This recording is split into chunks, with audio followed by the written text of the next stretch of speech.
नंदुरबारमध्ये बॉम्ब ठेवण्याची धमकी, पोस्ट ऑफिस शासकीय कार्यालयाला टार्गेट केल्याचा संशय, पोलिसांकडून तातडीने परिसर सील, बॉम्ब स्क्वॅड आणि डॉग स्क्वॅडची तपासणी, नागरिकांमध्ये भीतीचे वातावरण. नमस्कार, मी अजय पावरा. आपण पाहत आहात आदिवासी कॉर्नर न्यूज चॅनल. नंदुरबार जिल्ह्यातून जिथे एका पोस्ट ऑफिस किंवा शासकीय ठिकाणी बॉम्ब ठेवण्यात आल्याची धमकी मिळाल्यामुळे संपूर्ण परिसरात भीतीचे वातावरण निर्माण झाले. ही धमकी खरी आहे का, ही केवळ अफवा? या प्रकरणामागे नेमकं कोण? पोलीस तपासात काय उघड होतंय? आज आपण या संपूर्ण प्रकरणाचे सखोल तपास जाणून घेणार आहोत. नंदुरबार जिल्ह्यातील एका शासकीय कार्यालयाला अचानक एक ईमेल प्राप्त झाला.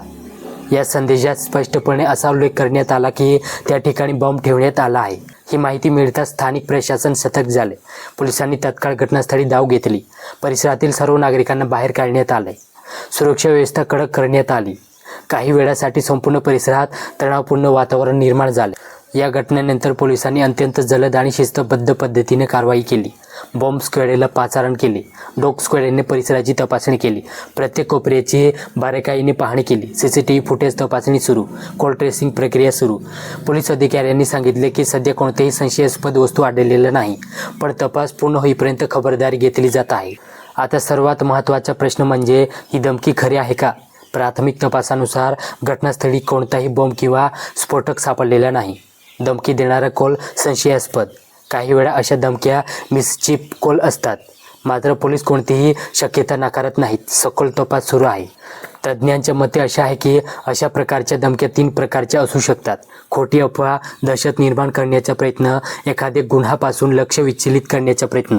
धमकी मेसेजद्वारे दिली असल्यामुळे सायबर सेल सक्रिय झाले आहे. कॉल लोकेशन ट्रेस केली जात आहे. मोबाईल नंबर, IP ॲड्रेस तपासले जात आहे. पोलिसांचा अंदाज आहे की आरोपी स्थानिक असू शकतो किंवा बाहेरील नेटवर्कद्वारे कॉल केला असू शकतो. घटनेनंतर नागरिकांमध्ये मोठी भीती पसरली. काही लोकांनी दुकाने बंद केली. शाळा कार्यालयामध्ये घबराट. सोशल मीडियावर अफवा पसरल्या. एका स्थानिक नागरिकांनी सांगितले की अचानक पोलीस आले आणि आम्हाला बाहेर काढले, त्यामुळे भीती वाटली. जिल्हा प्रशासनाने नागरिकांना आवाहन केले आहे की अफवावर विश्वास ठेवू नका. अधिकृत माहितीवरच विश्वास ठेवा. संशयास्पद वस्तू दिसल्यास लगेच पोलिसांना कळवा. अशा खोट्या धमक्यांमुळे प्रशासनाचा वेळ वाया जातो. नागरिकांमध्ये भीती निर्माण होते.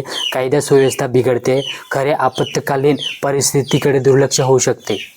भारतीय कायद्यानुसार खोटी बॉम्ब धमकी देणे हा गंभीर गुन्हा आहे. दोषी आढळल्यास कडक शिक्षा होऊ शकते. तुरुंगवास आणि दंड दोन्ही शक्य. सुरक्षा तज्ज्ञांच्या मते असे आहे की प्रत्येक धमकी गंभीररीतीने घेणे आवश्यक आहे, पण नागरिकांना शांतता राखणे महत्त्वाचे. प्रशासनावर विश्वास ठेवणे गरजेचे. सध्या परिस्थिती नियंत्रणात आहे. कोणताही बॉम्ब सापडलेला नाही.